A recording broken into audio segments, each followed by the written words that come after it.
Good morning po. Ang ulam po natin ngayon ay gulay. Dahil po ay medyo maulan, ayan po, masarap, sinabawang gulay.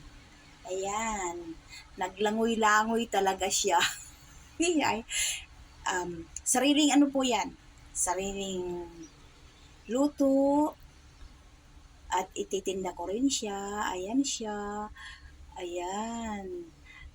Ano po yan? Kalabasa, mushroom, okra, at saka spinach. Pinaghalo ko lang po siya. Ayan. Ready na po yan sa mga kabarkada ko po dyan. Lalo na sa mga taga-Tukwawan. Ready na po ang ulam natin ngayong araw na ito. Ayan siya. Ayan.